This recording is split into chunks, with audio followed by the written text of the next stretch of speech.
Welcome in this Wednesday edition Oxford Exxon Podcast. Chase Parham, Neal, McCready, Clark Ford Studio here with you today. I feel like every day we talk about Lane Kiffin and Hugh Freeze, but we will do a little bit of that today. We will talk about a Rose Bowl game that is interesting a little bit as far as what's going on with college football. Had a buddy send that to me yesterday. I'm going to compliment somebody you're not expecting me to compliment here this morning. And we'll hit a few other topics as well coming up on the show. A show brought to you every single day by the Oxford Exxon and the Blue Sky here in Oxford. Lunch specials, you know about those things. Different day of the week, different special, but every single time you can get any size fountain drink. You get your choice of bread and more there. So if you're coming in this weekend, headed out of town on trips, vacations, Christmas, all that kind of stuff, fill up, head to the convenience store, take advantage of their hot case. Get some ribs for dinner. All those different options to you with Blue Sky and the Oxford Exxon. We can come to you from the Clark Ford Studio.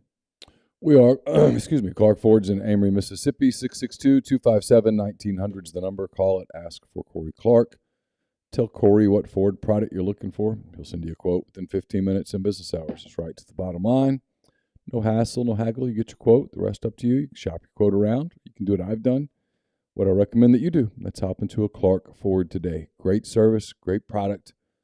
They'll take great care of you at Clark Ford. They go, it sounds cliche, but they go the extra mile all the time for people that are customers. They want to be your car guy. They want to be your truck guy, and they'll prove to you what it means when you make the call. 662-257-1900.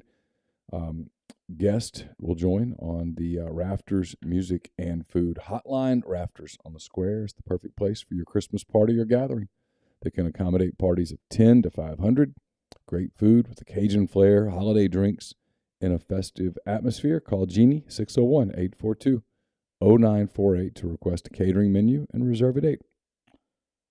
So you would have hit your bet on Freeze crying yesterday. Got that. I saw at one point during the course of his press conference. I have not watched the entire video, but I've read multiple stories. I've seen Twitter. I feel like I have a decent handle on what he did. Apparently, the opening statement was almost kind of a filibuster a little bit. Went for a long time with that. Spelled out family. Hit all the. In all seriousness, hit all the Auburn tenets that you would hope that he hits if you're an Auburn Tiger. Crushed them. I went over to the bunker last night, looked around at what they were doing, and already to this point, they are very excited about his willingness to do the things that they would like him to do as a leader of the Auburn family at this point. And I'm not even being facetious or funny. I'm being serious. What? No, it's true. I've been saying this for months. He's a perfect fit for them. It's all good. You saw it. It was right there. Like, literally, he walked up and he started talking. It's like, oh, my God, I was right. So right. He cried precisely when I thought he would cry. Oh, really? At the moment. When he started in and went right away, I was like, yep. Somebody's family. Yep. I'm not making fun. It was genuine. Check boxes. Check boxes. He complimented Ole Miss and took a shot at Ole Miss during the course of the press conference yesterday. Just finding both of those quotes quickly. I had them up. Oh, I didn't see the compliment. Yeah, he had a couple compliments. I mean, maybe it's not a compliment, but he at least said positive things about his time. He said that Jimmy Sexton was helping him assemble a staff, which you hardly ever have a coach actually admit. I thought was interesting yesterday. It happens all the damn time, but it's not something Jimmy helps Lane put his staff together. Yeah, I mean, that's the whole Carter move from Arkansas to Ole Miss was a Jimmy Sexton thing deal.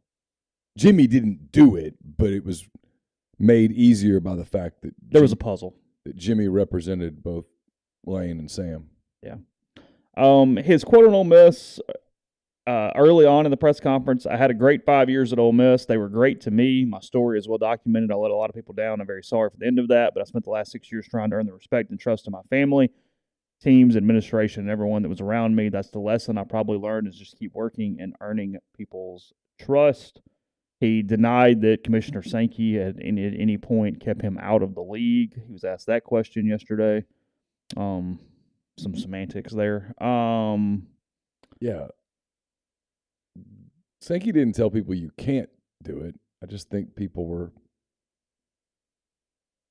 encouraged. Look, I don't think the last couple of years it was I don't think Sankey felt like it was appropriate for Hugh Freeze to be coaching at another school while Ole Miss was still on probation. Right. And then the paraphrased quote that yesterday ruffled some feathers, even including in some spots at Ole Miss. I feel like this is no offense. If you say no offense, 99% of the time you mean offense for your next sentence. Very rarely does that go, no, what he said was pretty tame. Yeah, well, you realize this is nobody's upset at all. You realize it's going to be offensive. He says, I feel like this is no offense to another school or anything, but I feel like I've leapfrogged where I was at that time by being in this family and this culture here. I see this as one of the top 10 football programs in the nation. I mean, that is an Auburn program Yahtzee of a quote. Because if you're Auburn, he criticized Ole Miss, which is a little bit of some scar tissue going on in that right now. Credited you, mentioned culture and family, and called it one of the top 10 jobs in the country. I mean, that thing was basically written by Auburn right there for him on that quote. That was interesting. Sometime around 4:15 this morning, Lane Kiffin had a little fun with that. Lane got on the Twitter, and he quote tweets Marcelo giving that quote out on Twitter with a gif of a baby turning around and leaving a room with the text saying, "I've been a bad boy." And then Lane tweets, "I would tweet at you, but I guess you aren't allowed to respond by Auburn football. Angel now." So there's that. You hadn't seen that? Damn, no. Okay, here's the thing, though. I spend far less time on social media than most people. I mean, it is for anybody in the back who missed this. It's my goal to get away from. This is the Ole Miss head coach at Hugh Freeze. I would tweet at you, but I guess you aren't allowed to respond by Auburn football. Angel now. Wow. Using the emoji for the angel, but we'll. Wow. Here's the thing on that. Okay, let's break that down for a second. Lane went at Hugh the other day with the senior day thing. He did. All the tears. He did. Insinuating that it was fake. Sure, that was the connotation that Lane was exhibiting there. Yes. Why? Why is Lane personally pissed off at Hugh Freeze? Because this is not just making jokes. He's mad. I mean, I have an opinion. I'm unwilling to share it. You don't want to give it? It's not worth it to me. You think it has anything to do with the last week? Yes. Do you? It's not worth it.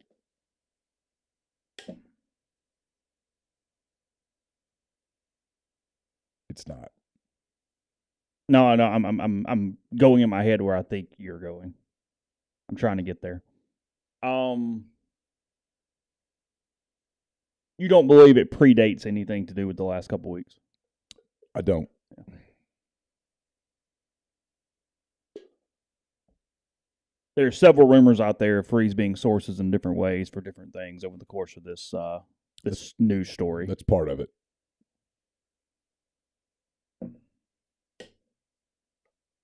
Freeze was talkative over the last couple weeks. Mm-hmm.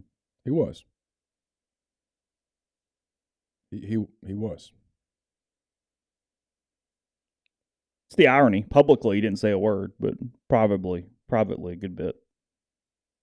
Yeah, I mean, you can insinuate, guys. I think so. This yeah. isn't and it's not just that. I think there's something else too, but it's not worth it. And that's not. Listen, you can't attack me for that because I'm usually really transparent. I usually say a whole lot. It's just not worth it to say this.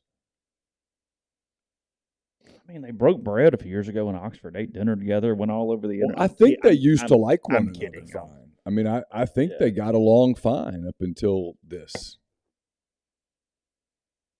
I think there was some smoke there. Goodness. And it should be an interesting game when they play one another on a lot of levels. Think this keeps up, or is this going to pass? I don't know. Because who has Lane shown that he truly doesn't like in the industry? Jimbo. That's it. To this point, Jimbo's been the only other one. Me?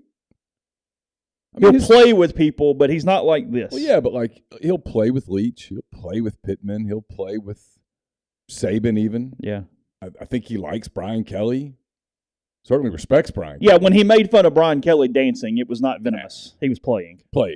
Yeah. He obviously respects him. Yeah. I think he respects all those other guys. But look,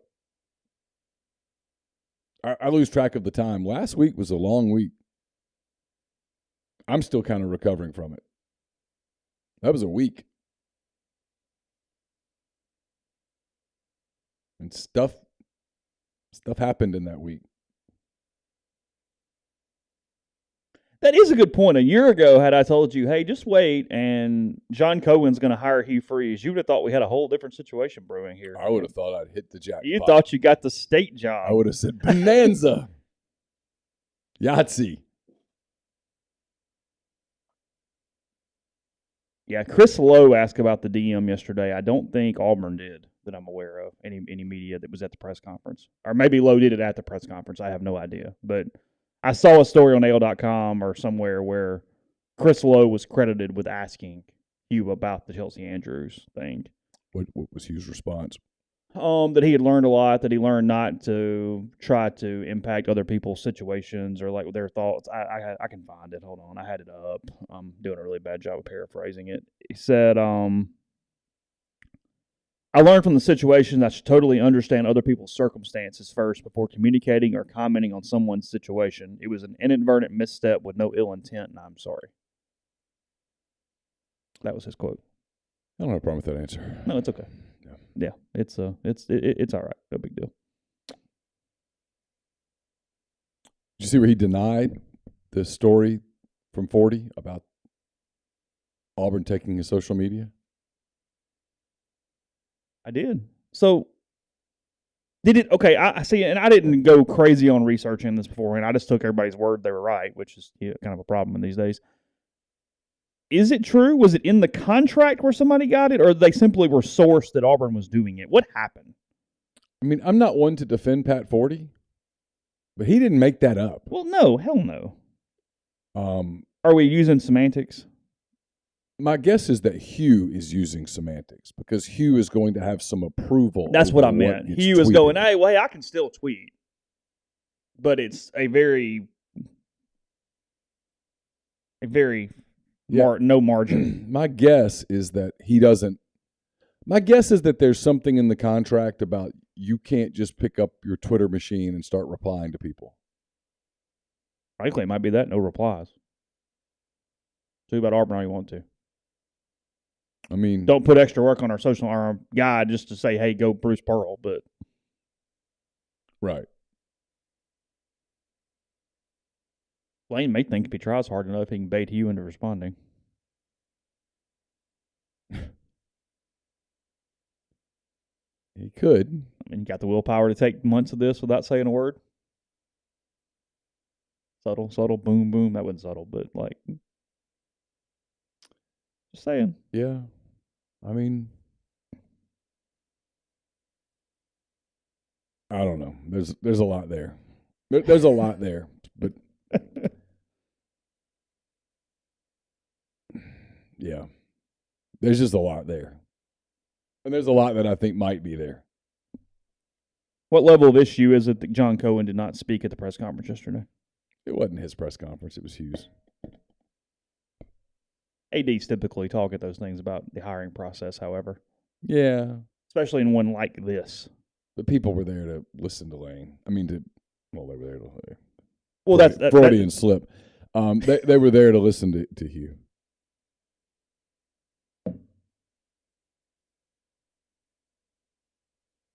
I don't think it's a big deal. And look, he can't tell the truth. John, Cohen can. Yeah. No. I'm more meant about the process of hiring Freeze, not about Lane. Oh. That's more what I would think that. I mean, look, the fact that he's standing there. Look, here's the truth. Yeah, sure. Okay. I'm going to be Auburn for a minute. Sure. If I'm John Cohen, we went after Lane Kiffin. We thought we had him. Can't really tell you why we thought that, but we did. And I mean that like I can't tell you. Auburn had reason to believe they were getting Lane Kiffin, okay? Sure. I mean, let's be frank here for just one split second, if it's okay. At no point, I'm going to defend Auburn for a moment. When people go, they were so arrogant about it. Why do you think that was? It wasn't just an assumption. But it's both. They also didn't even consider that he could pull out and stay. Well, but for example, I don't know if he pulled out. For example, Auburn was interested in Luke Fickell, and Luke Fickell gave him a quick no. That never went anywhere, right? Sure. That never got any media buzz, nothing. Luke Fickell was like, nope, not going. No interest. So the Kiffin thing, somebody somewhere told Auburn that if you do this right, you got a real shot. Let's be real. I mean, that's otherwise it never picks up like it did. Sure. Where that much media is saying the same thing. Sure. You and I both know the media is not the echo chamber that people think it is. We don't all get along. In fact, most of us don't get along. We're competing. There are some who will march in lockstep, but most don't, in fairness. But they thought they had Kiffin. They didn't. They didn't have a sound backup plan. It was Freeze. I think they felt like they had to deal with Freeze. Freeze wanted the job badly. Everybody knew that. Really badly. And they floated the thing on Saturday morning. The response wasn't very good. They panicked. They spent Saturday and part of Sunday trying to figure out what to do and discovering that, boy, it's not exactly fertile ground out there. Not a lot of people. Not a lot of people who are jumping to get the job. Circled back to Hugh Freeze and hired him. Floated some stuff with some traditional media that they trust. Frankly, their Chuck Rounsville wrote the big column. Hey, float this. That was planted. Float this. See what the response is. The response was okay. They probably found out that, hey, we can wait a week and make a run at Gary Patterson. There are no guarantees. Skip Holtz. I mean, Sonny Dykes. Sonny Dykes is what I mean. I'm sorry. Yeah. Whatever. They probably thought we could make a run. Can't. Nope. No promises. Hire the guy from Philadelphia. He'll come, but you're going to have a hard time selling that. Has no college head coaching experience at all. So they went to Freeze and said, let's manage this. And that's what yesterday was. And so he couldn't stand up there and go, hey, there were some reasons to not do this, and we panicked for 36 hours. But no, he just – so instead of being put in that spot, he just says, here, Hugh, do your routine that you have. And Hugh's good at it up there on the podium. He does the human thing, and then he immediately switches into football coach. And the football coach thing, he almost becomes a Baptist preacher. And he hits every key word that they want, and they got it. They got everything they wanted from him, and it works.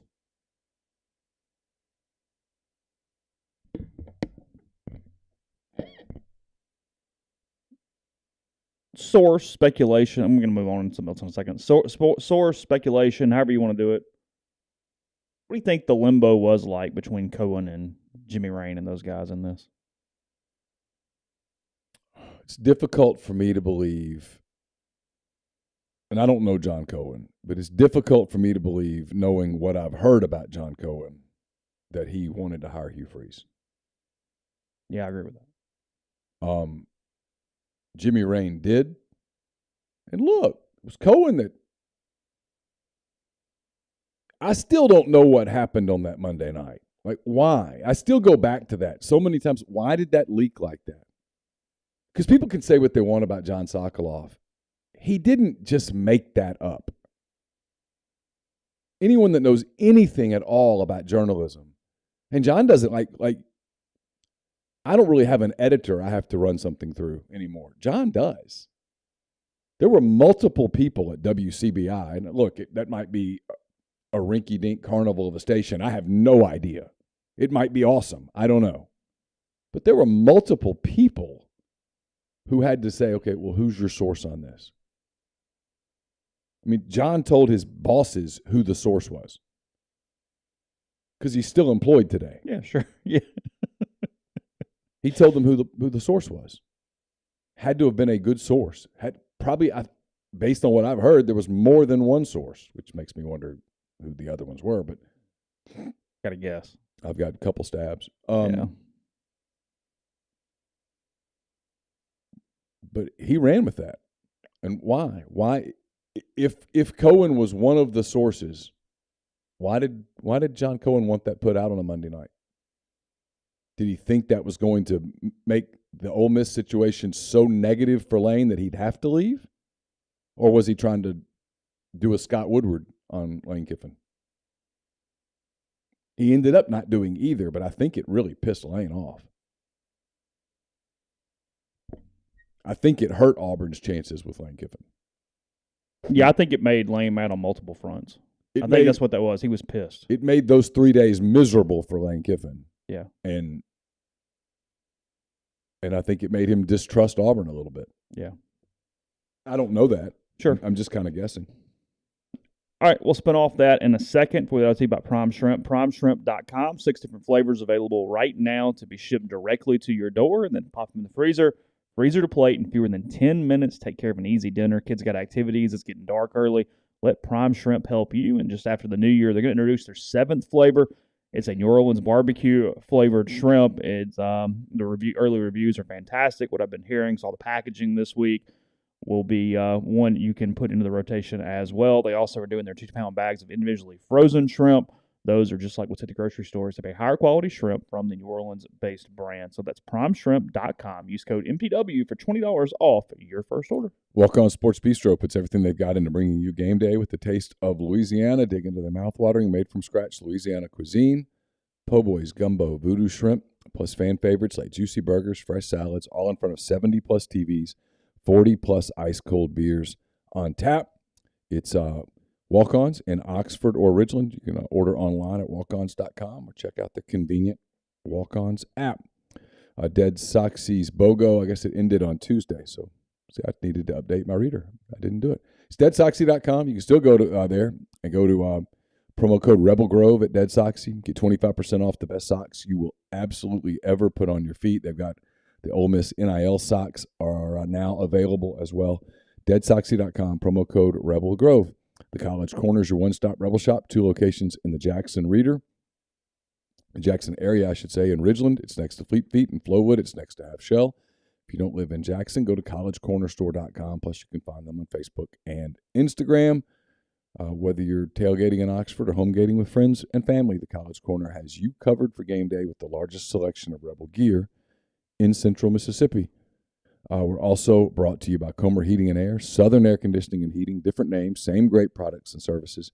If you live in Oxford, Tupelo, or the surrounding area, call Comer 662-801-1777. If you live in Hernando, Memphis, or the surrounding area, call Southern 662-429-4429.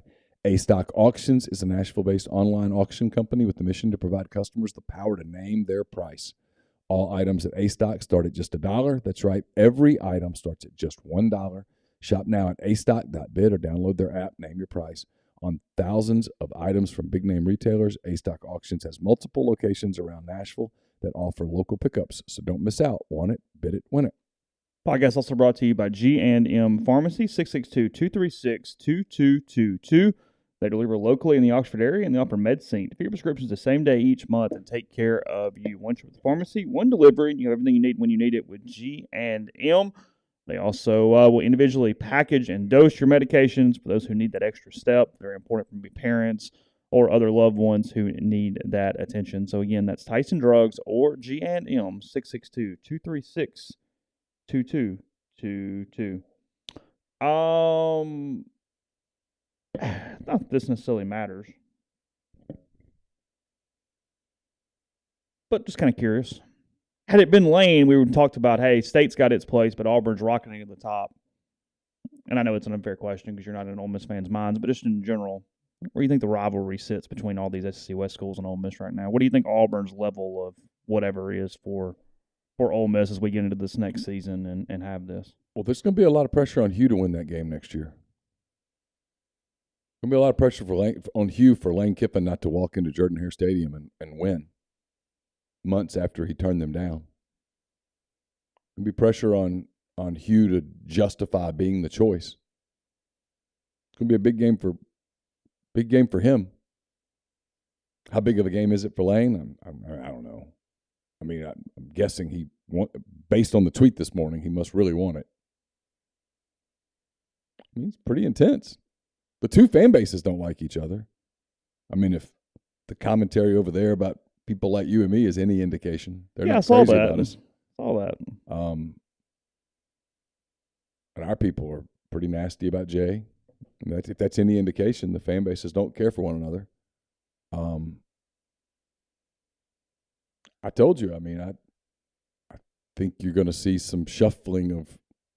You only have a certain amount of hate that you can distribute. That's what I mean. I mean, does Ole Miss have any real reason to hate A&M? Really, other than they're weird? Okay, that's it. You go to when you were in school. Did you hate the weird kid, or did you just it was just the weird kid? Right. You know, I mean, does Ole Miss have any? I mean, Ole Miss and Arkansas, there is no institutional reason to hate one another. Yeah, I mean, Ole Miss and Arkansas's fans seem to have some distaste for one another, but there's no real institutional support for it. Ole Miss and Auburn? I mean, Ole Miss looks at Alabama and goes, they're just better than us so far. We're trying to catch them. I know Ole Miss and LSU have the old rivalry, but there's not a tremendous amount of animus that I sense. So you think Auburn can be 2? Yeah. Easily. Sure.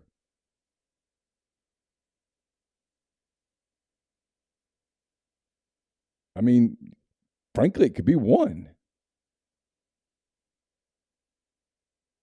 I mean, if the Ole Miss Mississippi State thing gets nasty mutually, that's on Ole Miss. There's no reason to do it. There's no reason to participate.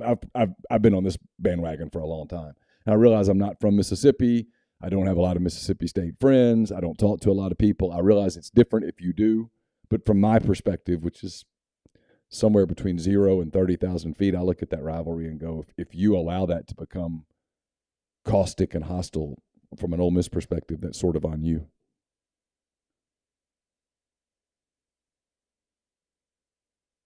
Actually, I know they had more bigger things on mind, but I thought given everything, the Egg Bowl on Thursday, really there wasn't a ton of whatever from it. I mean, compared to a lot of years. Yeah, it was tame.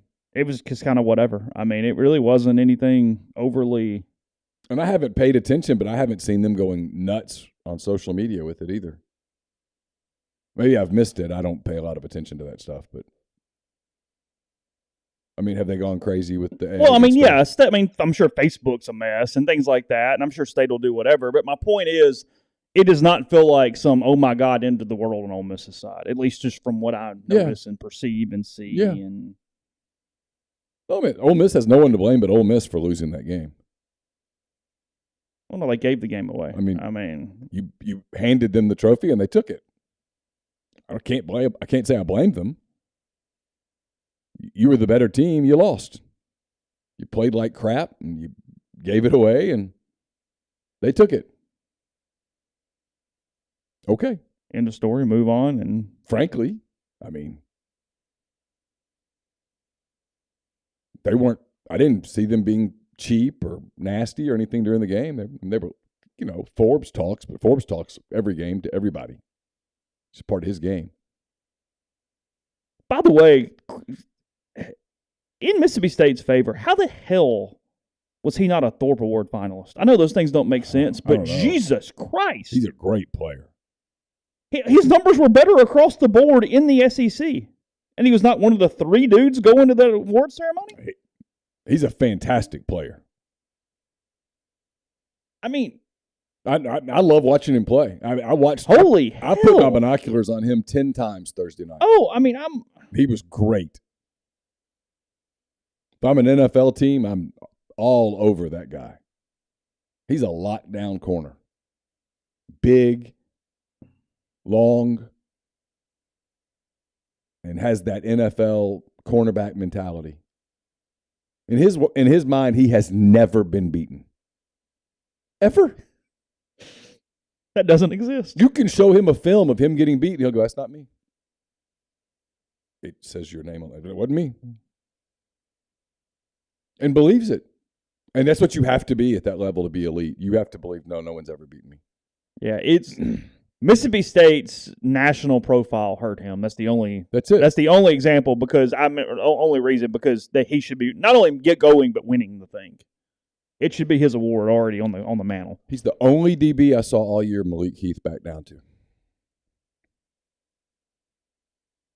Only one. All year. Him.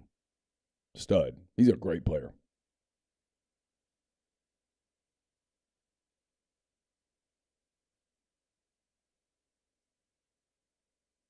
What do you think? You're asking. You're the Mississippi guy. You know a lot. I'm thinking. You know a lot more Ole Miss people than I do.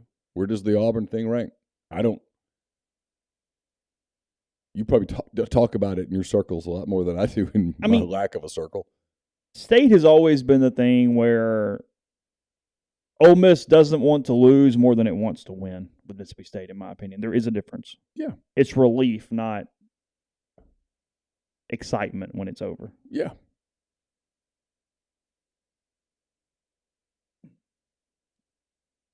If Ole Miss is where it needs to be, I think competitively LSU is number 2 because there is a history there. LSU, if Ole Miss is good, embraces that rivalry with a lot of its fan base in that way.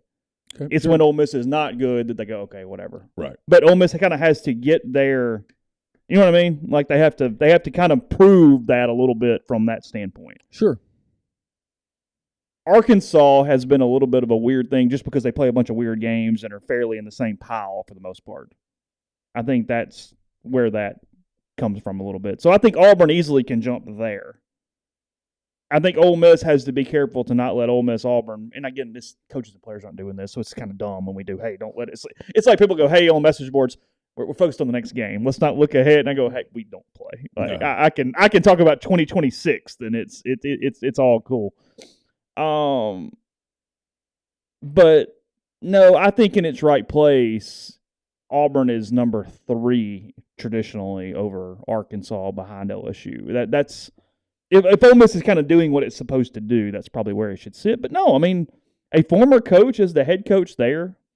Lane throws some stuff in, whatever, all that stuff. No, it's going to be number 2 next year, 100%. Oh, and it will be number 1 on game they want to win. Because you don't want to lose to Hugh and you want to beat Hugh. Both. Yeah. I mean, that's no. Yeah. I mean, it's number 1 next year on that. That could be a nasty environment that day. I mean, it really could.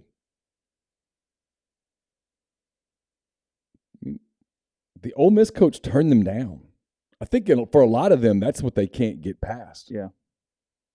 And for the all sports fan, the baseball thing factors away because it's my opinion. Ole Miss Arkansas is the biggest rivalry in college baseball. Period. I always find it really weird when Baseball America and them put Mississippi State and Ole Miss as like the number 3. It's like they don't hate each other at all. Actually, there's that is not one of Ole Miss's like 3 series where they have some animus. Yeah. Yeah.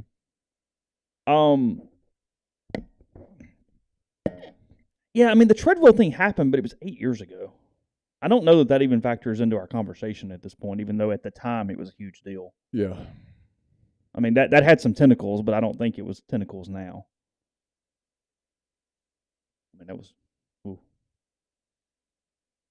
Just the Auburn Opelika News? Yeah. It was? Yeah. Wasn't she sitting by you? Their editor or sports editor or beat writer that night? No, it was 16. She was sitting next to me. Oh, that was the world. She was a Cleveland fan, right? She was an Indians fan. That's right. Yep. How did we get Cubs and Indians fans next to each other in the press box? I don't know. It was a bad night, though. I think somebody did that on purpose. What game was it? Game 4. I'd gone to game 3 and driven back. So who won game 4? Indians. Oh, they did? And blowout. Okay. Lackey was horrible. Okay. So you were not in a good mood. I was in a terrible mood. In 16. Were they up 3-1? Yeah. Oh, I didn't recall that. Yeah. Okay. And we're losing in the 5th inning of game 5, and I was just despondent, really. I'd surrendered. I think that's what made winning the World Series so good was that there was a point in there where I'd like, it's over. I quit. I was barely. I mean, had they lost Game 5, it wasn't even going to affect me. In my mind, it was over in Game 4. Well, you're nothing but an ever optimist. I thought you'd guarantee Yeah. they're going to come back and win 4-3. What are you talking about?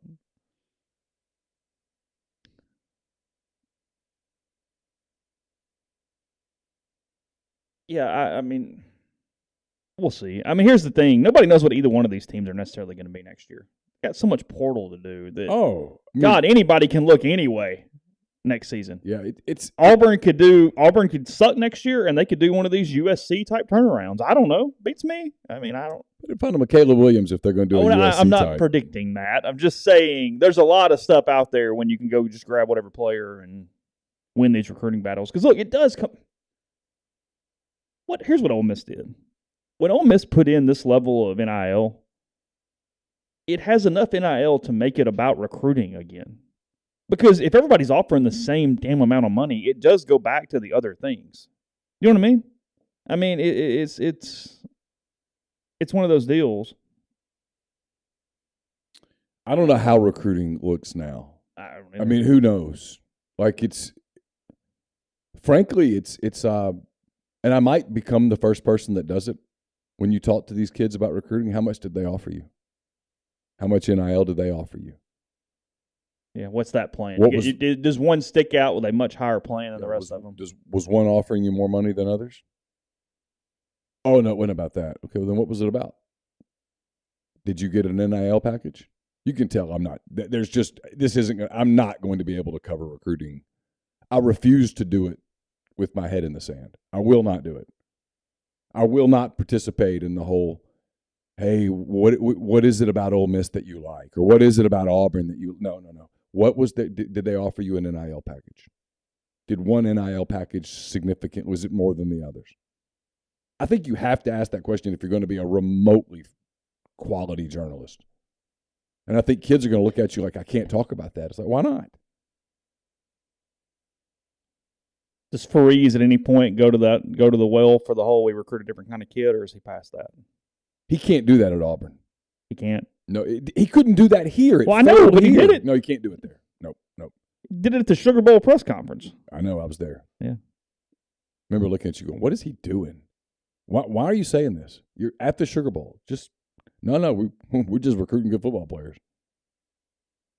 He always had to make it about something different. Can he get past that? I don't know, but if he does that at Auburn, he'll fail. Fast. Look, his job at Auburn is to beat Georgia and beat Alabama. Beat them. Not compete with them. Beat them. He should take a page from Lane's deal about, hey, I'm not here for covering the spread. We're not here to moral victory. We're here to win. You don't win there, they'll fire you. Hell, they fired people who do win there. But if you don't win there, they will fire you, and quickly. Now, he'll get more time than Harsin because he's going to do all the Auburn stuff. He's going to feel a lot more like an Auburn coach than Brian Harsin did. But he's got to win. And he'll get some time. He can blame next season on Brian Harsin. That's it. 1 year. After that, it's on you. And in the transfer portal, it's the truth. It'd be like if somebody came now and, like, if Ole Miss is struggling next year and someone says, well, they inherited. No. But 4 years. This is all you now. Your strengths, your weaknesses, they're yours. Hugh gets one honeymoon season. Yeah, he gets one. And even that'll be a little edgy if it doesn't look a certain way. Yeah, but I think most people acknowledge that their roster's pretty rough. And so, to expect them to go win 8 games in year one is probably not realistic. He wins 6 and looks competitive. They'll say, hey, we're on the right track. But then after that, you got to make moves. Dude.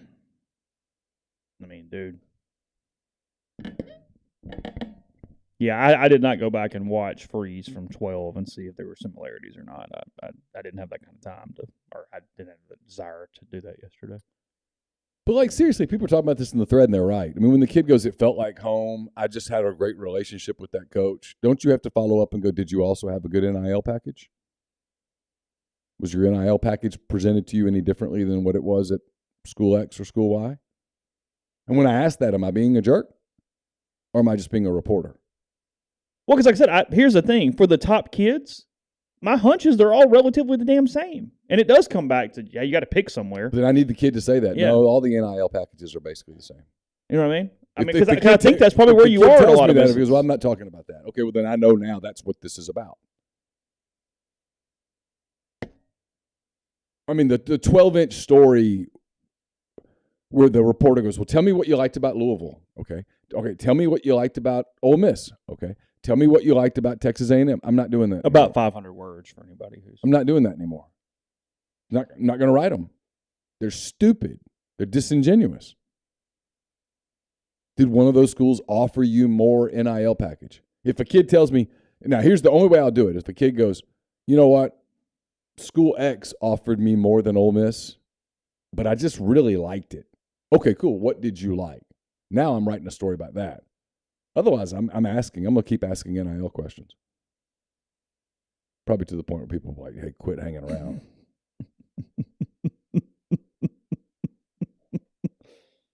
I mean, it's fair. It's the question. There's no doubt about that. One thing Hugh did, and someone brought this up, Zarek here, he's right. I assume Zarek is male. When you say that you're a top 10 job, better get in the top 10. Oh. You put your own. You better get in the top 10, bud. Because Grind's right. You can easily make the argument it's the hardest job in the SEC because you are required to beat Alabama and Georgia at some point. Yes. It was my point the other day. Lane can be safe at Ole Miss without beating Alabama.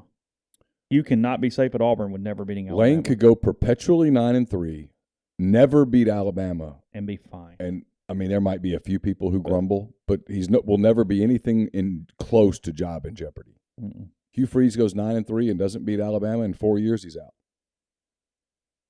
That's it. Bye.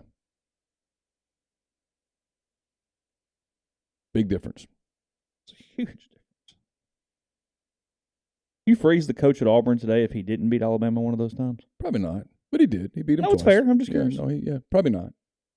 Probably not. But he did. Big wins. He got him. Had some big losses. You get the experience. Yeah, you'll saw it at Liberty this year. Go to Arkansas and win, and then they lose to UConn, and New Mexico State, and Virginia Tech. With them too.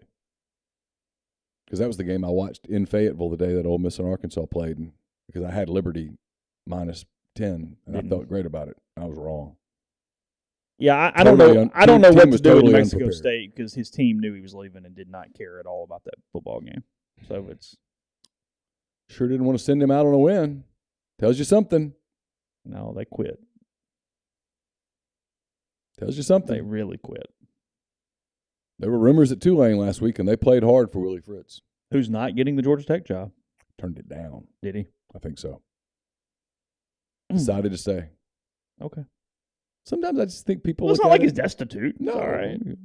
Look, if you told me I could make 2-point-something million and I have to live in New Orleans, okay, I can do that. I can get one of the better neighborhoods. Yeah, he can be over there in the Garden District with all of them. Yeah, all right. Be okay. It's close to campus. But his kids play for him on Saturday now. Oh. That wasn't good news for Gus. Tulane's going to show. Yeah. I don't know if they'll win, but they're going to show. That actually has a chance to be a really good game. Playing for the Cotton Bowl. Or wherever. I don't know if it's Cotton Bowl, but wherever. His kids are going to play. Tulane's going to show up. That'd be fun. Michael Pratt, still the quarterback at Tulane. We saw him. He's a good back player. In the day. Tough as nails. Speaking of tough as nails. Yeah. We'll go back to football because nobody else but me cares, I don't think. Did you see Christian Pulich's goal? Yeah, I watched all the second half, and then I caught some parts of the first half. I got a couple things. We'll go to that in a second. I'll tell you about Johnson Hill Creamery, johnsonhillcreamery.com. Small batch artisanal cheese, catering, grazing tables, charcuterie boards, and more. They make all their cheeses locally and in-house every single day. I told you yesterday about the holiday menu that they now have available. You can get it whenever starting this week. Just need 24 hours notice to get that done. Holiday artisanal boxes, holiday charcuterie boxes, cookies for Santa. Go ahead and take care of that for here in 3.5 weeks, something like that, before Christmas. Almost 4 weeks, I guess. That's a 1 dozen mix of 3 different flavors. They got the shortbread, the brown butter miso, and the gingerbread that we talked about, chocolate chip. Kids box is available if you'd like to get the kids something sweet and much more. So it's Johnson Hill Creamery, johnsonhillcreamery.com. Again, go to the website. You can order most of these things straight from the website without even calling, but you can call them as well. That's 662-419-9201. Solutions RX is a probiotic multivitamin supplement company created by Ole Miss pharmacy alum Chris Cornelison. I've been taking some of their products for a while now, just vitamins and supplements and things just to make you feel a little better. Keeps you compliant taking your main medications, helps you stay healthier over the long term. SolutionsRx.com, promo code OEP at checkout. Get 10% off your first order. Holcomb Portable Buildings, 7991 Highway 7 South in Holcomb. We'll custom build your building to your specifications. However you want your carport, your ATV, or your storage shed, Holcomb can accommodate you. It's 662-226-2233 or go to holcombbuildings.com. Game Changer patches are the only 2-patch system available in the market to stop hangovers before they start. The warm-up patch used before or while you drink. The overtime patch used after you've been drinking to recover while you sleep. All natural ingredients keep you in the game, ready for the next play. GameChangerPatch.com, promo code RebelGrove20 at checkout for 20% off your purchase. ACS is owned by Clay McNutt, my friend in Baldwin, Mississippi.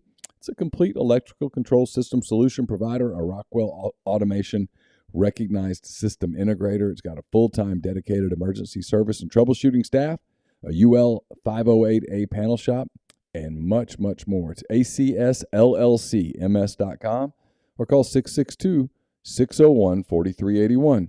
We're brought to you by Lamons Fine Jewelry. Lamons at 1126 North Lamar Boulevard in Oxford. It's been serving the Oxford area for almost 3/4 of a century. Engagement rings, wedding rings, fine jewelry, watches, pearls, you name it, they've got it. They're the gold standard in fine jewelry. Visit them at lamonsfinejewelry.com or call them at 662-234-2777. And we're brought to you by Pinnacle. Pinnacle provides detailed, specialized investment management, financial planning, retirement planning for individuals and businesses, and much more. They're based in Madison, Mississippi, but they've got clients in more than 20 states, advisors in multiple states. They can help you take care of your retirement plans. It's mypinnwealth.com, MYPINN wealth.com. Podcast also brought to you by Style Assembly, located just off the square in Oxford. It's women's boutique next to Blind Pig and Frock. They're ready for the colder temperatures, and they want to help the ladies or the ladies in your life with their fall needs, no matter the budget, size, or occasion. They're here to help you assemble your style. So from now, I guess 1 day left. Today is the last day of the new November. So go in today, and you still have a chance to win or enter to win that $250 gift card to shop at Style Assembly. You ask for Kate, the owner, or tell one of the sales associates. You just want to see what they have to offer. No purchase necessary. They're just trying to get to know you, help you in the future. Men, don't be intimidated to come in, enter to win the gift card either. You can get a wish list available to just go in, make it easy to pick something off the list and know that she will have what she wants for Christmas, knock holiday shopping out of the way. I think Neal's already got most of his done, so you can take advantage of that and more. There's shopstyleassembly.com. You can see all the different social channels there. You can order via DM or with a phone call, or again, stop in just off the square. Let's see. I think U.S. scored in the 38th minute. Yeah. Had a lot of chances in the first half, scored, and then it held up despite a couple really, really good Iranian looks there late. The last 10 minutes were just brutal. I mean, there was some. Carson and I just sat in silence. Well, I don't know much about soccer. I admit that it doesn't do a lot for me. But I was just kind of watching. I'm casual, whatever, and I saw it went up that there was 9 minutes of penalty time or whatever, and everybody's freaking out 9 minutes. I'm like, is that a lot? I don't know. I was like, okay, that's a ton. Sure. Everybody was gassed. Everybody. Yeah, everybody. They were spent. As you mentioned, he scores the goal and doesn't come back. Suppose he got up. He is going to play. He had a pelvic contusion, I believe, was the injury. He took a knee about as hard as you can take a knee in the one place that you don't want to take a knee. Yeah. That hurt. So he finished the first half somehow. He ran for a little while after that. Dude. And then that was it. Well, yeah, he had to go to the hospital.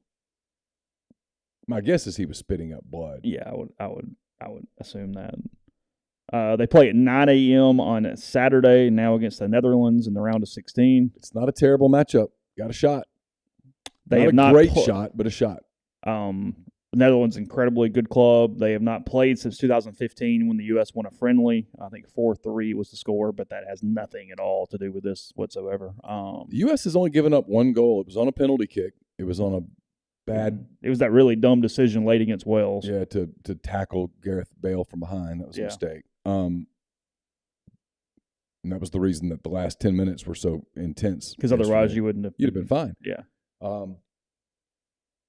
But I don't know. It'd be fun. The Netherlands won their group. It was not a very difficult group. No, they're not a attack team the way England is. I mean, the fact that the U.S. held England scoreless was pretty positive. Held Iran scoreless, with Iran desperate to score a goal. And we talked a little bit about it because they would have advanced with a goal. We talked about it yesterday. Just getting to this stage helps out everything going into 2026. Yes. It was a huge win for U.S. soccer. And if you care about it, and I do, it was a big... They've actually made the knockout round in the last 3 World Cups they were a part of. They did not make the last World Cup. But not making it last time was a pretty big blow to momentum. Sure. This was big, and that will get a big number Saturday morning. I mean, if you're watching game day... So you don't know who all's in yet? So, like, they don't know who they'll play next. I don't know if they win. I don't know how that works. If there's I'm looking at a bracket and it does not have teams filled out all the way yet. Yeah, I don't know whether they reseed or what they do. No, it doesn't look like it's reseeded. They just don't know. The rest of the thing hasn't. Because there's games today. Yeah, it hasn't happened yet.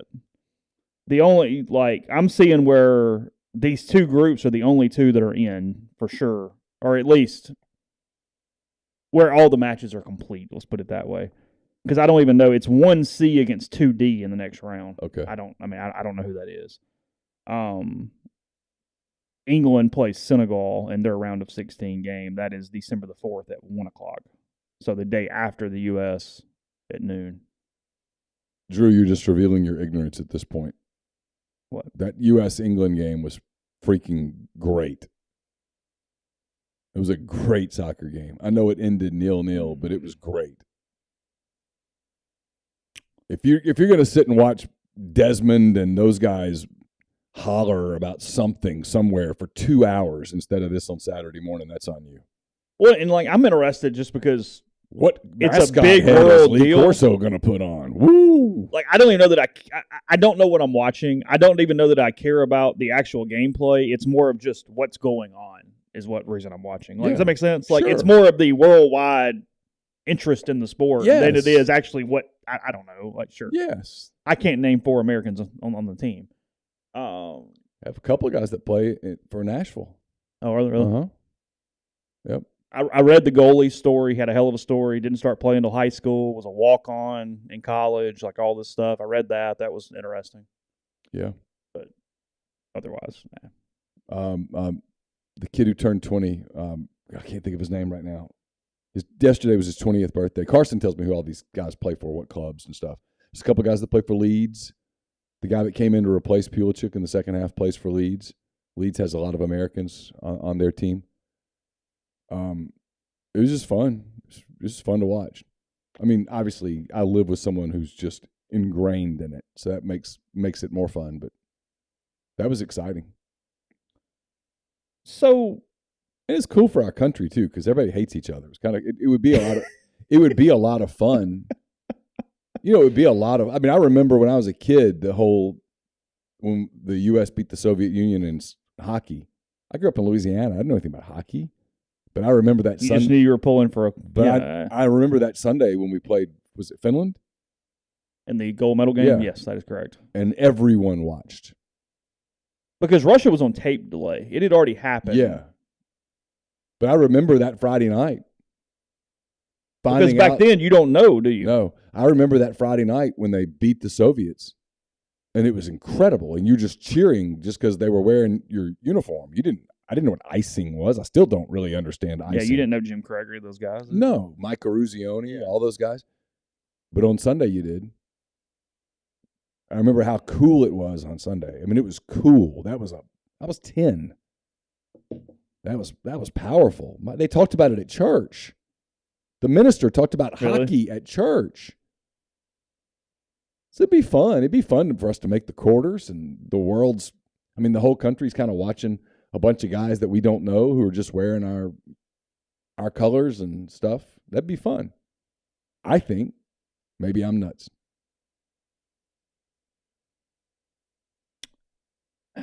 Yeah, Leeds has an American coach.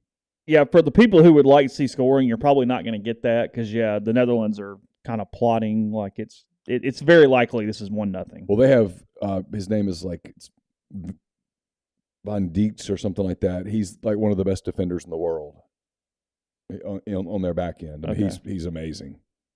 Hopefully the Americans have Pulisic back. Surely he'll recover by then. He's going to play, he said. He's already announced that. Whew, man. Today he won't do much. No. It'd be pretty. I mean, I can't even imagine the level of pain he was in. So my one soccer question, I'll move on to something else. If you are out of subs and something happens to somebody, you're just down a man? You play a man down. Okay. You have 5 subs. Yeah. That's it. Because they used the last couple really, really late, just in case, I guess. Well, both teams had to make a sub early because they had an injured player. Okay. You try to use your subs late, 65th to 70th minute, so you're fresh those last 20 minutes with some new guys, and neither team really had that luxury. Okay. So we teased it, the Rose Bowl. Granddaddy of them all that stuff. Virgil van Dijk. Okay. I guess that's how you say that. Where does he play? I think he plays Premier League. I can't remember where. Yeah. Okay. So Dennis Dodd, often punching bag here on the Potato Log podcast, he wrote a good story yesterday about the Rose Bowl. We all know we're trying to get the college football playoff to begin in 2024, not 2026. 2026 is the guarantee because that's when all the contracts run out and they can start over and do what they want to do. But the Rose Bowl is the one holdout that would allow us to go ahead and get that puppy started year after next. We don't have one more year of this in the current iteration before it would change to that. But if the Rose Bowl refuses to acquiesce, and they can do that, if they do not give in, there will not be a college football playoff until 2026. They are adamant that the one holdup, as we all know, is that their game has to, no matter what, kick off January 1st at 4 o'clock. Okay, I have a question. I got plenty more, but go ahead. But I got one question right off the bat. Okay. Why can't the rest of college football go, okay, have your game. Pick 2 teams, kick it off at 4:00, whatever you want to kick it off. Put it on ABC, call it the granddaddy of them all, have your silly parade, but we're going to take the game that was going to be at your stadium and we're going to put it in Arlington or Las Vegas. You don't think Las Vegas would like to have it, or Atlanta or Indianapolis. I think it's I don't know Nashville this. Or Tampa or Orlando or Miami or wherever. I think the answer is there is a coalition that the way it's written, it can only change with all agreeing. It's like, well, that was stupid. It's like 13 or 15 people or entities or whoever you want to call it, and they all have to say okay. It's the bowl. It's the main bowls in the playoff rotation, and then the conferences plus Notre Dame, I think, is what the group is. So we're talking like, 12 folks or something. And 11 are going yes, and then the Rose Bowl's going, no, we have to kick off at 4 o'clock. Because they were promised when the BCS happened, it was a big deal in 98 that if they hosted the national championship, it would not be Big Ten versus Pac-12, and they were really upset about that. It was like a big deal back in 98. To the point that now they don't host championship games because of that. They host semifinals, but they don't host championship games because they can't do their thing. They're very steeped in tradition, if you will. Even the Sugar Bowl. Even the Sugar Bowl went, hey, More money? Okay. All right. The Sugar Bowl for a long time thought, no, we're a big deal. Until they realized that, you know what, we're not as big of a deal as we thought we were. And if we'll admit that, we'll make more money. So is the Dodd Sugar Bowl right? this year is at New Year's Eve at noon or something. Oh, it's a weird slot, isn't it? Yeah. So anyway, the couple things that are important here is let's see.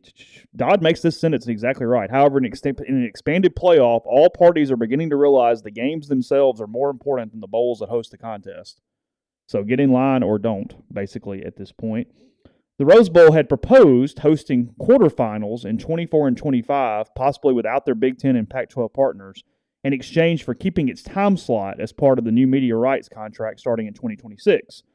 Asked what levers the Rose Bowl has in the process, a person involved in the process simply replied, "They have none." Anonymous quote there, but you can take your guesses. No leverage. That is correct, yes. Literally none. Yeah, said none. The same source said that the Rose Bowl had been giving a, quote, ultimatum to decide by Wednesday to make a decision on this. There you go. Got some teeth now, don't you? That's what I like. Wednesday as in today? That is my understanding, yes. Oh, there you go. Sources tell CBS Sports a deadline is nearing where, quote, we have to fish or cut bait. One bowl official said early expansion would be impossible after this weekend's conference championship games amid the rush of bowl and playoff season. Let's see. All necessary parties have otherwise agreed to expand to 12 teams and are seeking to do so before the end of the current ESPN contract. However, the Rose Bowl is the lone party holding up the process, which would force expansion to wait until 2026 and cost the CFP and all of its partners hundreds of millions of dollars. Oh, yeah. All right, hold on, back up a minute. I know we're approaching the end, but I'm curious. We have another break. All 10 FBS conferences, Notre Dame, and the participating New Year's Six bowls have votes. Okay, but the Rose Bowl said we'll do a quarterfinal if it can be in our time slot. In 24 and 25. Yes. Then why not just do that? Because this is where the other side is playing hardball and going, you guys want guarantees that you get what they see as the most important time slot on the entire week, every time. And the other bowls go, hold on a minute. Just because they did something in 1930 means that they get that slot no matter – because the problem that going in is they think that once you give in, it's almost like politics. Once you give in, they're going to get it from 26 moving on too. So it's like, no, we're not doing this anymore. Okay. Because, again, it's leverage. But they can hold it up. So their leverage as well. If we vote no, then you can't do it. And that's where I'm getting And that's where they could go, okay, well, I tell you what. This is where I'm going. Let me see if I guess right. Yep. Well, then I tell you what, guys. You pull that stunt, and you get your way in 24, and you get your way in 25, and in 26, we're cutting your ass out. Yes. We're cutting it all the way out. Because allow me to list the number of cities that would love to take your place in the quarterfinal round. Would you like for us to start in alphabetical order, or do you want us to do it geographically? Because this is going to take a minute. So, am I right? Yeah, pretty much. One source said that if Rose Bowl doesn't agree, it will single-handedly kill early expansion. If the Rose Bowl is not part of the college football playoff after the 2025 season, there are several sites that would love to take its place. They've already been floated destination cities, including Charlotte, Tampa, Las Vegas, and Nashville as most likely options. Yeah, and Nashville's building a new stadium.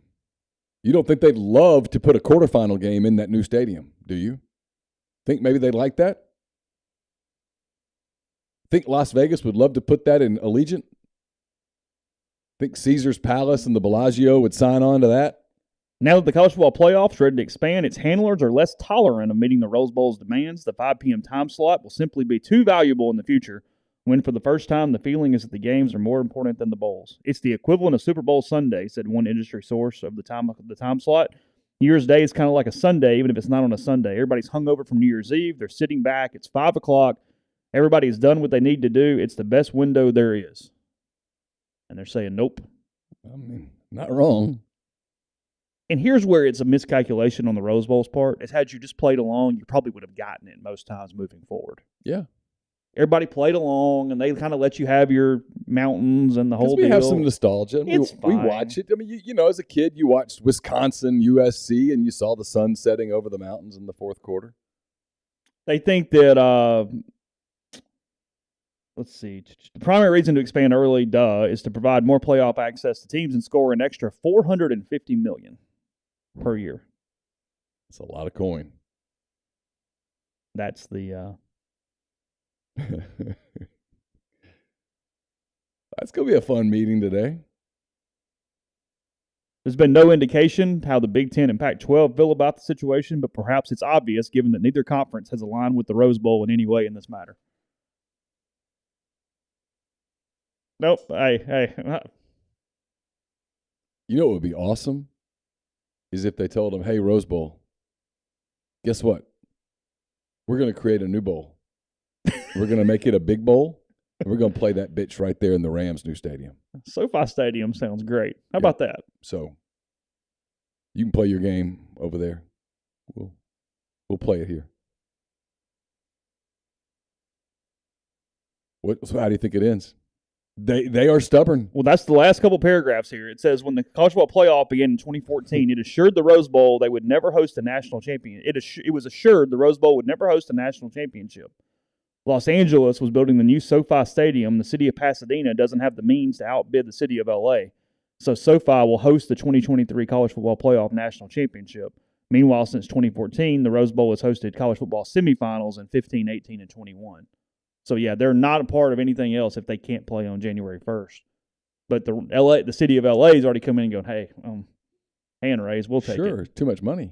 We're not Pasadena. I mean, look, I've been in Allegiant Stadium. I'm going again in a couple of weeks. The luster of that game goes away if the Rose Bowl doesn't agree, said one bowl executive outside the college football playoff system. Maybe the Rose Bowl just has to give in and suck it up. It's literally who blinks first.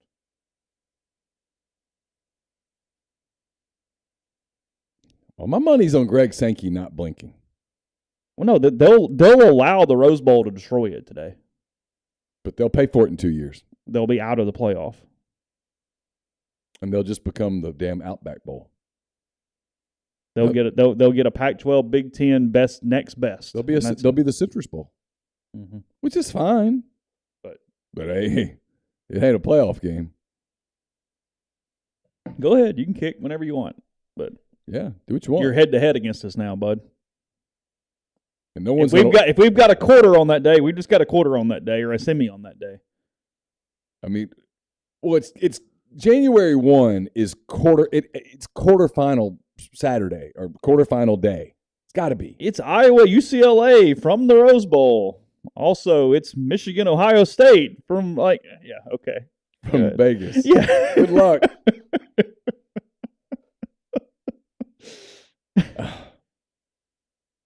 You'll have the Iowa fans and the UCLA fans would watch. That's it.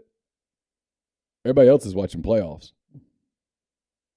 You'd think they'd figure that out, right? We have a country that loves playoffs. We love playoffs. We love brackets and playoffs. We do. We love playoffs. That's why in golf, there should be more match play events. We like teams and brackets. Oh, give me a golf bracket. Yeah. Yeah, we're in. Yeah. Yeah. People that don't watch golf will watch the Ryder Cup. Sure, 100%. And it's U.S. It's team. Yeah. Yeah, people who never watch soccer are getting up Saturday morning watching soccer. Yeah. We like teams. We like stuff. We do. Podcast brought to you in part by Northeast Spark, NESPARC, service people across rural communities. 2 packages, the Ignite, the 100 Mbps, or the Blaze, the 1 gig that powers the Clarkport studio. Your hometown team bringing you world-class broadband. That's nespark.com. 662-238-3159. Phone service, parental controls, network security, and much more. So if you're in Lafayette County or parts of Union or Pontotoc counties who did not previously have internet, again, that's 662-238-3159. Someone said call it the Flower Bowl. The Carnation Bowl. The Carnation Bowl. The Bouquet Bowl. Yeah, that'd be fun. Brought to you by John Edwards. Speaking of Vegas, heading there in a couple of weeks. On the way to Boise, John Edwards booked the whole trip for us, did everything. In fact, I had a Boise question yesterday and sent it to John, got an answer in like 2 minutes. It's 901-494-3387 for Regency Travel Incorporated there in Memphis. Just send him some parameters, send him a budget. He'll book a trip for you that makes it so easy, so much fun. 901-494-3387. Oxford's new Greek restaurant on the square is the perfect place to plan your Christmas party. Featuring fabulous food and craft libations, let OPA host your company party, dinner, or festive party event. OPA can accommodate up to 200 guests. For catering or booking information, contact Jeannie 601-421-7147. I've got a mailbag up at rebelgrove.com. It's brought to you by Whitney McNutt of Tommy Morgan Incorporated Realtors, serving you for all of your real estate needs in Oxford and Tupelo. She sells condos, land, commercial, and residential family homes. 662-567-2573, 662-842-3844. We'll have picks up tomorrow from Championship Week. It's brought to you by Service Specialist Staffing and Recruiting Agency. They've been connecting great job opportunities to candidates since 1967. If you're on the job hunt, if you're seeking an entry-level position, or you're a seasoned professional, they've got opportunities across the board. It's always free for the candidate. If your company is looking to hire quality, hard-to-find talent, Service Specialists can help you too. Get in touch with Will, Sydney, or Kelsey at 662-832-5138, or check out their new and improved website, servicespecialistltd.com. Don't just accept what you see, but imagine something new. Step forward, chase after a better version of yourself. Every day, Corinth Dental is helping people reinvent themselves one smile at a time. Dr. Bubba McQueen, Dr. Jenny Beth Hendrick are devoted to restoring and enhancing the natural beauty of your smile using conservative state-of-the-art procedures, including Invisalign. You can get in touch with Corinth Dental today for a no-cost digital scan of your teeth. Let them show you the way to a straighter, healthier smile. 12 months, no interest, no down payment financing, available at corinthdental.com. Pinpoint Commercial Real Estate, based out of Jackson, Mississippi, services the entire state in all commercial asset classes such as industrial, retail, office, and medical and land. Get in touch with our guy, B.B. Mitchell. He advises clients looking to acquire income-producing property with all risk tolerance levels, ranging from vacant buildings to investment-grade stabilized assets. Takes great pride in his work, detail, professionalism. So get in touch with them at 601-934-5008. And last but not least, we're brought to you by MyPerfectFranchise.net. If you're a displaced corporate exec or you're wanting to put your career in your own hands, Andy Ledecky can help you. He's a longtime Rivals board member. He owns multiple franchises and businesses, uses his expertise to help others find their American dream through a very thorough and free consultation process. Call Andy. Put your life and career in your own hands. It's 100% free. Got nothing to lose. MyPerfectFranchise.net. Andy at MyPerfectFranchise.net, or call 404-973-9901. I get the argument for setting the playoff field prior to the conference championship games, but nah, you got to play them. It is what it is. I understand the thought, but it is where you get into a weird deal, though, because if somebody gets dinged and then the team that didn't even play gets in, it's like, okay, well, great. Because that's what you look like. You look at the rankings from last night. Georgia 1, Michigan 2. They're in, even if they get beat 100-0 on Saturday. Is that right? Yeah, it looks like there's no way Georgia and Michigan being undefeated fall out of that. USC almost assuredly has to win. They play Utah in the Pac-12 championship game. I think a loss, and they're probably in trouble and don't have to deal with it. TCU is the interesting one. If they could get by with a loss in their game, they play Kansas State. They got a little fortunate. Kansas State moved into the top 10, so it helps their loss situation if they do lose. If SC loses, most likely Ohio State would jump in as the 4. Not Bama. I mean, Bama's 6. Ohio State's in front. Bama has an extra loss. I'm so worried about Bama getting in it. How? I'm worried. I think it would take TCU and SC losing, and then Bama jumping all those teams. That's what I worry about. It would take Utah and Kansas State to win a game. Neither one of those are big upsets. And it would take the College Football Playoff Committee keeping Alabama ahead of Tennessee. They do that because Hooker's not playing. I think so. Yeah, screw the Rose Bowl. Just go to 12 teams. Yeah, because the Athletic is saying if TCU and SC loses, they think it's Georgia 1, Michigan 2, Ohio State 3, and then TCU or Alabama 4, depending on the margin of the TCU loss.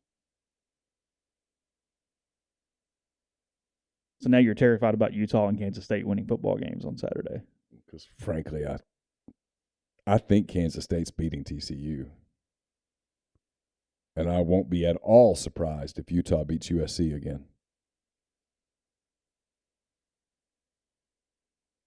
Would you? No. Neither one of those games are surprises. Utah's perfectly capable of beating USC. Kansas State's very capable of beating TCU.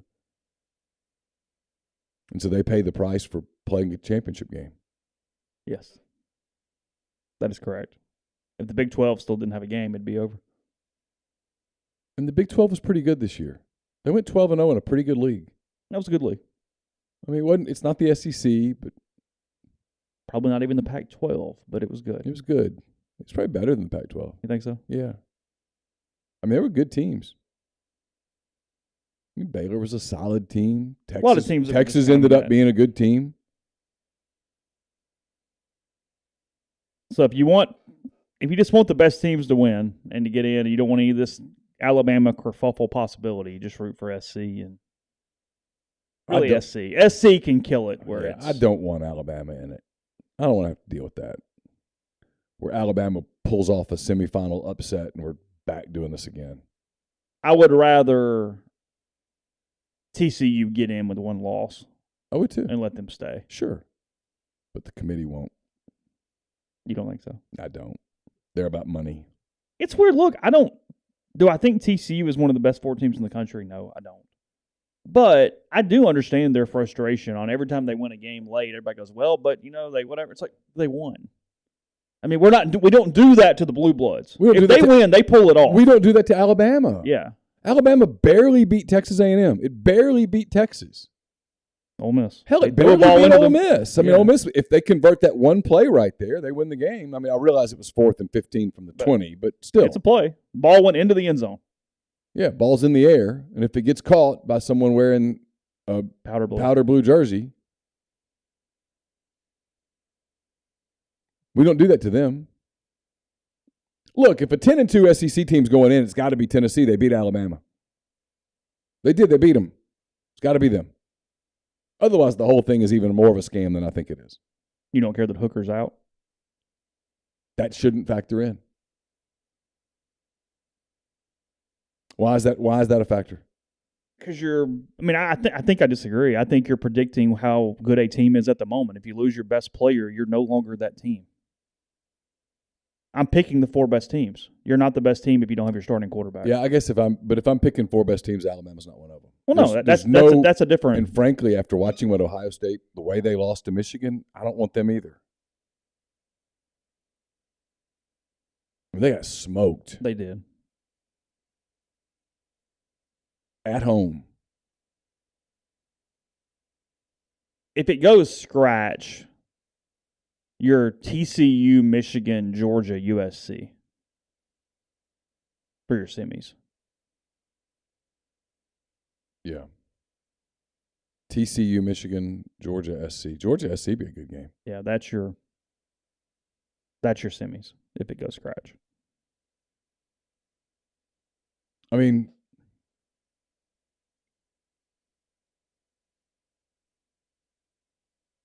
it's not super sexy, but whatever. It's not. It's not.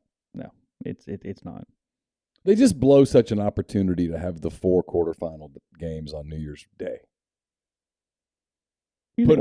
Put all the other bowl games in the days building up to that where you can hype it and hype it and hype it and then have your big day. Then have 2 quarters, 2 semis, and a final.